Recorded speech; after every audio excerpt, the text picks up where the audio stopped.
ہمارے چینل سے جڑنے کے لیے YouTube پر ریاض ایجنسی کو ابھی سبسکرائب کریں اور ساتھ میں بیل آئیکن کو دبانا نہ بھولیں۔ شعاعیں بن کے سورج کی جہاں میں پھیل جا ہر سو، شعاعیں بن کے سورج کی جہاں میں پھیل جا ہر سو، تو اپنی زندگی میں لذت افہام پیدا کر،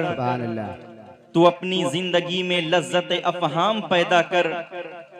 ہٹا دے اپنی ہمت سے یزیدی راہ کے پتھر، ہٹا دے اپنی ہمت سے یزیدی راہ کے پتھر، ہجوم کربلا میں قوت اسلام پیدا کر، ہجوم کربلا میں قوت اسلام پیدا کر، نور حق اسلام ہے اس کو بجھا سکتا ہے کون؟ ایکو بند کر دو بابو۔ نور حق اسلام ہے اس کو بجھا سکتا ہے کون؟ جس کا حامی ہو خدا اس کو مٹا سکتا ہے کون؟ جس کا حامی ہو خدا اس کو مٹا سکتا ہے کون؟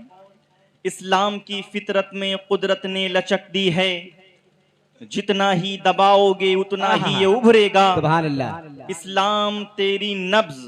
نہ ڈوبے گی حشر تک، تیری رگوں میں خون ہے رواں چار یار کا، تیری رگوں میں خون ہے رواں چار یار کا۔ محترم بزرگوں اور نوجوان ساتھیوں، آج اگر دنیا کے مذاہب کا جائزہ لیا جائے تو انسانوں کی بھیڑ بھاڑ میں بے شمار عقائد و نظریات کے حامل افراد سامنے آتے ہیں، اور تعجب کی بات تو یہ ہے کہ ان میں سے ہر ایک اپنی صداقت و حقانیت کا دعوے دار ہے، ہر شخص اپنے معتقدات پر اٹل ہے، ہر ایک اپنے افکار اور نظریات پر خوش و خرم اور پرسکون و مطمئن ہے، ہر شخص اپنے اپنے طور پر اپنے اپنے مذہب کی ترویج، اپنے اپنے خیالات کی تبلیغ، اپنے اپنے عقائد کی تشہیر میں مگن ہے۔ مگر کیا یہ تمام راستے منزل مقصود تک پہنچانے والے ہیں؟ کیا یہ تصورات حقیقی اطمینان و سکون فراہم کرنے والے ہیں؟ کیا یہ حقیقی اطمینان و سکون فراہم کرنے والے ہیں؟ کیا یہ تمام خیالات جنت کی پربہار وادیوں تک پہنچانے والے ہیں؟ اگر غور و فکر کے ساتھ حقیقت کی دنیا میں اتر کر ان تمام سوالوں کا جواب تلاش کیا جائے تو جواب سوائے نفی کے لا کے ناٹ کے کچھ نہیں ہو سکتا، کیونکہ آج دنیا میں جو بھانت بھانت کے دھرم اور قسم قسم کے مذاہب نظر آ رہے ہیں، ان کی تعمیر و توسیع کے پیچھے انسانی دماغ، انسانی خواہشات، انسانی تصورات، انسانی تفکرات، انسانی مزاج اور انسانی پلاننگ کام کر رہی ہے۔ ارے دوسرے مذاہب تو درکنار، آج خواہ یہودیت اور عیسائیت ہی کیوں نہ ہو، یہ دونوں مذاہب بھی اپنی اپنی اصلیت و واقعات کھو چکے ہیں، کیونکہ کسی زمانے میں انہیں دین الہی ہونے کا شرف حاصل تھا،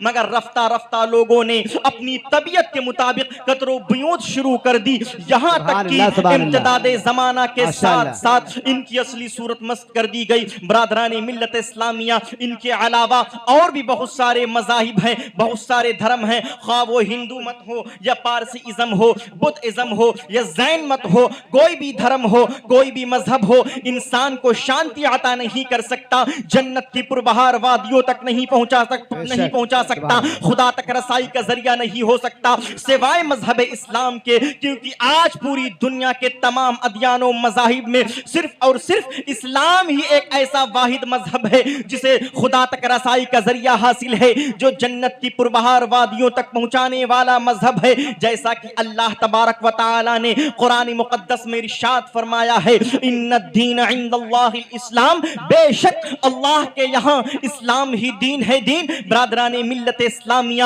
بلا شک و شبہ یہی خداوند قدوس کا محبوب و پسندیدہ دین ہے، یہی جنت کی وادیوں میں پہنچانے والا مذہب ہے، اسی کے دستور میں ترقی کی راہیں اور نجات کی سبیل ہے، یہی حق کا نقیب اور صداقت کا خطیب ہے، یہی عزت و عظمت کا محافظ اور حرمت و ناموس کا نگہبان ہے۔ یہی وجہ ہے کہ مذہب اسلام کی آمد کے ساتھ ہی ساتھ تمام آسمانی شریعتوں کو منسوخ کر دیا گیا اور تمام دوسرے مذاہب عالم کو باطل و مردود قرار دے دیا گیا، جیسا کہ ارشاد ربانی ہے، وَقُلْ جَاءَ الْحَقُّ وَزَهَقَ وزہق الباطل ان الباطل کان زہوقا، اے محبوبہ فرماؤ کہ حق آیا باطل مٹ گیا، بے شک باطل کو مٹنا ہی تھا۔ برادران ملت اسلامیہ، آج کی مجلس میں میں آپ کے سامنے اسلام کی صداقت و حقانیت کا تذکرہ کرنا چاہتا ہوں، لہٰذا اس سلسلے میں سب سے پہلے یہ بات ذہن میں رکھنا ضروری ہے کہ کسی بھی مذہب کی حقانیت اسی وقت لوگوں پر روشن و ظاہر ہو سکتی ہے جبکہ اس کے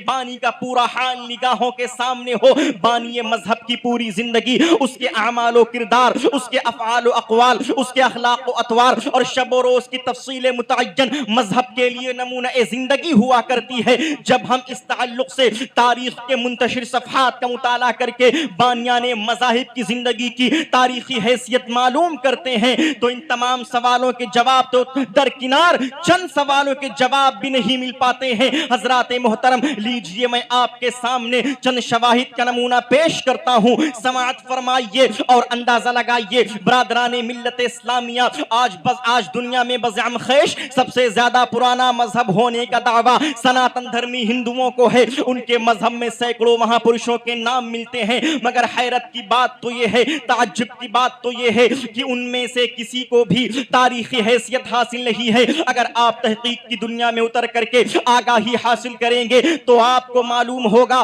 کہ ان میں سب سے بہتر کردار ان لوگوں کے ملیں گے جو رامائن اور مہابھارت کے ہیرو ہیں، مگر آج ان میں بھی اتنے اختلافات پائے جاتے ہیں اور یہ بھی نہیں کہا جا سکتا ہے کہ یہ واقعات کس صدی میں کس سال میں واقع ہوئے اور کن کن لوگوں کے کردار اصلی ہیں اور کون کون افسانوی حیثیت کے مالک ہیں۔ مختصر یہ کہ جب بانیان مذہب کی شخصیت ہی اختلاف کی شکار ہے تو بھلا ان کو اپنا آئیڈیل اور نمونہ کیسے قرار دیا جا سکتا ہے اور کیسے ان کی رہبری اور پیشوائی کے سامنے سر تسلیم خم کیا جا سکتا ہے اور کیسے یہ دعویٰ کیا جا سکتا ہے کہ انسان کامیابی و کامرانی سے ہمکنار ہو سکتا ہے اور کیسے یہ کہا جا سکتا ہے کہ یہی شانتی عطا کرنے والا مذہب ہے۔ برادران ملت اسلامیہ، ذرا اپنی توجہ قریب فرما لیجئے۔ پرانے ایران کے پرانے مجوسی مذہب کا بانی زرتشت ہے جسے آج بھی لوگ دیوتا کا درجہ دیتے ہیں، مگر اس کی شخصیت بھی تاریخ کے دبیس پردوں میں گم ہے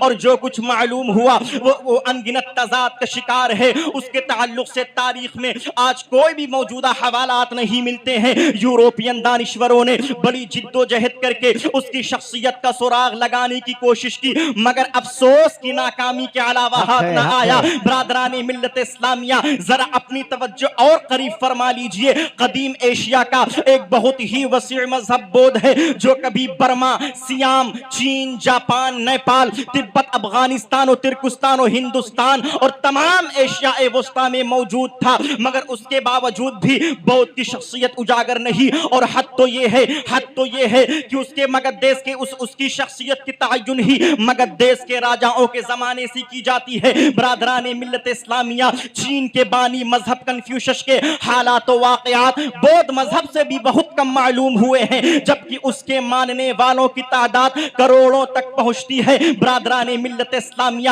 ذرا اپنی توجہ اور قریب فرما لیجئے۔ حضرت موسیٰ علیہ السلام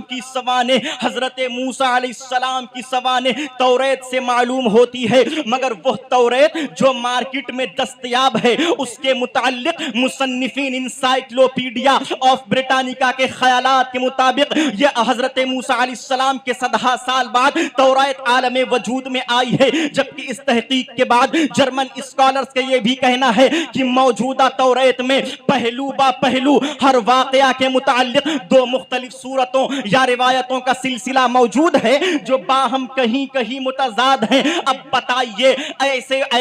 بتائیے بھلا اس توریت کے احکام و فرامین کیسے لائق اعتماد اور قابل تقلید تسلیم کیے جا سکتے ہیں۔ برادران ملت اسلامیہ، ذرا اپنی توجہ اور قریب فرما لیجئے اور مسٹر ارشد مدنی اور مسٹر محمود مدنی آپ بھی کان کھول کر کے سن لیجئے اور سامعین حاضرین آپ کی بھی توجہ کا طالب ہو۔ برادران ملت اسلامیہ، حضرت عیسیٰ علیہ السلام کی سوانح انجیلوں سے معلوم ہوتی ہے، مگر آج ان میں بھی اتنے اختلافات پائے جاتے ہیں کہ امریکن ناقدین حضرت عیسیٰ علیہ السلام کا وجود محض فرضی مانتے ہیں، فرضی، اگرچہ آپ ہمارے نزدیک ایک جلیل القدر پیغمبر، ایک جلیل جلیل القدر اور رفیع الشان پیغمبر اور رسول ہیں، مگر ان تمام حقائق کو پیش کر کے مجھے بتانا یہ ہے کہ جب ان بانیان مذاہب کی شخصیت ہی اختلاف کی شکار ہے تو ان کا وجود کیسے دائمی اور ابدی ہو سکتا ہے؟ ان کے تعلیمات اور ارشادات کہاں تک نجات کے سبب بن سکتی ہیں؟